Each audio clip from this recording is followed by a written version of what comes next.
यानंतर मुंबई आणि पुण्यातल्या महत्त्वाच्या बातम्या।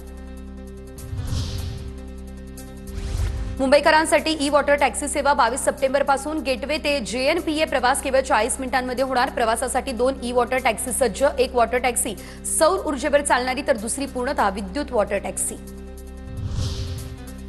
मुंबई लोकलला मिळणार वंदे मेट्रोचा लुक, तर मुंबई रेल विकास कॉर्पोरेशनकडून 2856 एसी वंदे मेट्रो कोच खरेदी आणि देखभालीसाठी निविदा।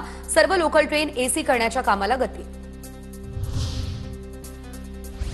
दिवाळीमध्ये मध्य रेल्वेच्या 944 एक्सप्रेस गाड्या धावणार। प्रवाशांच्या सुविधांसाठी अनारक्षित व्यवस्था। मुंबई, पुणे, कोल्हापूर, नागपूर या विभागातून रेल्वे सुटणार। चित्रनगरीत लवकरच फिल्म स्टडी सर्कल उपक्रम, तर दर्जेदार असे सिनेमे बघणारा प्रेक्षक वर्ग निर्माण व्हावा आणि गाजलेल्या जुन्या सिनेमांचा आस्वाद घेता यावा, यासाठी सांस्कृतिक कार्यमंत्री आशिष शेलार यांची ही घोषणा। विसर्जन दिनी 6 लाख पुणेकरांची मेट्रोतून सफर। मेट्रोला मिळालं 5 कोटींचं उत्पन्न। गेल्या 10 दिवसांमध्ये 35 लाख जणांचा मेट्रोतून प्रवास। पुण्यात 32 तास 26 मिनिटांनी गणेश विसर्जन मिरवणुकीची सांगता। शनिवारी सकाळी 9:30 वाजता सुरू झालेल्या मिरवणुकीची रविवारी सायंकाळी 6 वाजता सांगता। राज्यातील 2.4 कोटी विद्यार्थ्यांपैकी 93.51% विद्यार्थ्यांचे आधार प्रमाणीकरण पूर्ण, तर उर्वरित 5,27,000 विद्यार्थ्यांकडे आधार कार्ड नाही।